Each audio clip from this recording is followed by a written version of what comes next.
Em 2009, eu conheci um chefe de cozinha chamado Bruno Stipe.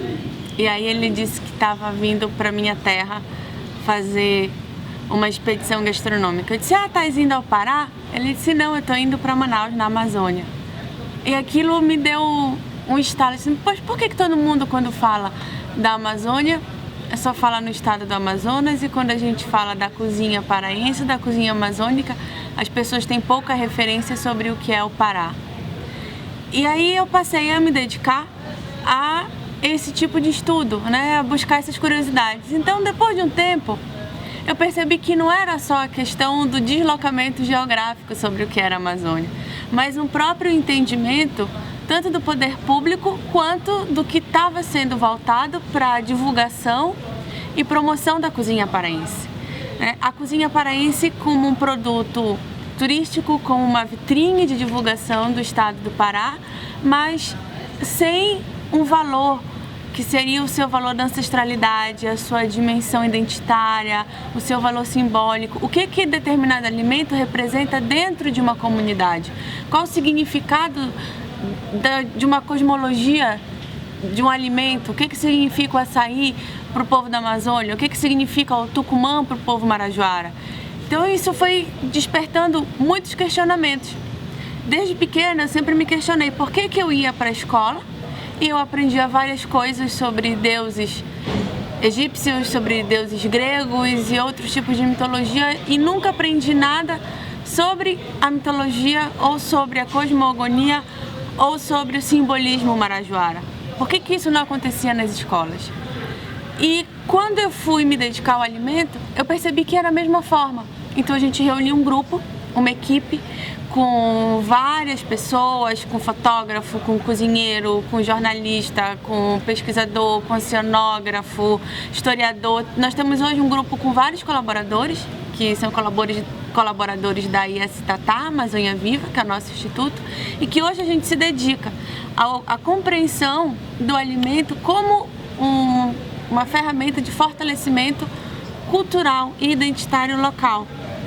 Quando a gente fala do alimento como uma necessidade vital para a política do país, e por que o alimento ele é sim uma escolha e ele é um ato político, eu vou te dar um exemplo.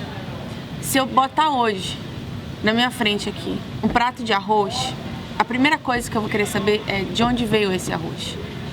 Hoje, a Ilha do Marajó sofre uma devastação absurda, um acelerado processo de devastação e, junto com a devastação, a pulverização aérea de agrotóxico para uma monocultura de arroz. Então, de onde é esse arroz que eu estou comendo? E por que eu estou comendo arroz e eu não estou comendo farinha, que é a base da cozinha, não só paraense, mas a base da cozinha brasileira? Por que quando eu chego no aeroporto em Belém, eu vejo uma fotografia, uma publicidade que fala de pato no tucupi e tem arroz do lado do pato no tucupi, com uma forma de uma cozinha europeia, com técnicas de Le Cordon Bleu na cozinha paraense?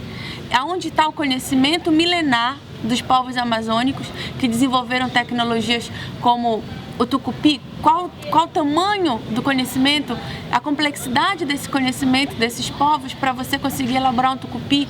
Tem todo um maquinário para que o tucupi aconteça, existe toda uma arquitetura para se fazer a farinha, existe todo um vocabulário, cuí, chibé, manicuera, crueira, que são vocabulários ancestrais e são culturas autóctones.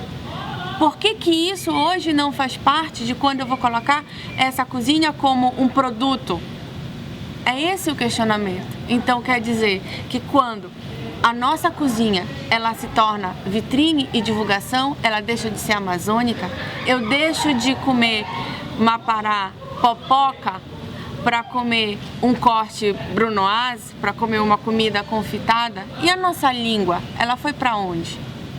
Tudo isso envolve o alimento. O alimento ele envolve a língua, ele envolve os rituais de cura, envolve a pagelança. Tem alimentos que são para a cura do espírito e para a cura do corpo. Tem rituais de cura, assim como tem remédios São atos alimentares também, são garrafadas, são, por exemplo, preparos de mel, são preparos anti-inflamatórios. Tudo isso tem a ver com a cultura alimentar. E por que eu estou falando de cultura alimentar e não estou falando de gastronomia? Porque assim como existe a gastronomia como uma área autônoma de conhecimento, existe a nutrição, que é autônoma, existe a engenharia de alimentos, que é autônoma, e a cultura também é autônoma. O nosso viés aqui é pela cultura. Antes dele ser técnica, antes dele ser direcionado específico como uma questão gastronômica ou nutricional, a gente está falando de cultura, a gente está falando de produção simbólica, a gente está falando de identidade. Eu estou falando de cada grafismo desse que está aqui na minha camisa do povo marajoara. Isso envolve os meus utensílios e as cerâmicas, que são as cerâmicas que fazem parte do alimento que é servido numa mesa. Isso é uma outra questão. Essa mesma publicidade que estava no aeroporto, que falava do pato no tucupi com arroz no lugar da farinha, o pato no tucupi estava servido numa porcelana, num lugar onde a gente tem a cultura milenar mais antiga das Américas. A gente fala de cultura milenar, parece que está falando lá do Oriente Médio ou está falando do Extremo Oriente. Não, a Amazônia tem, o Marajó é um povo milenar. A gente tem traços culturais e isso faz parte da nossa alimentação também. Então foi por uma questão de lutar pela vida. Não é só a luta pelo alimento, por comer bem ou por ter um alimento orgânico. Até porque o selo do orgânico hoje, ele também produz uma contradição. Que o que deveria ser obrigatório da gente comer o alimento sem veneno, hoje a gente tem que ter um selo que diga que esse alimento é orgânico e esse alimento orgânico ele custa quase o dobro de um alimento que está sem o selo de orgânico. Quando que muitas vezes a agricultura familiar ela nem usa agrotóxico.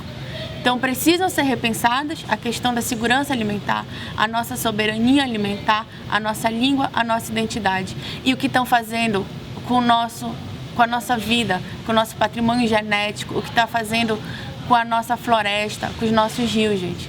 Lutar pela cultura alimentar é, antes de tudo, lutar pela vida.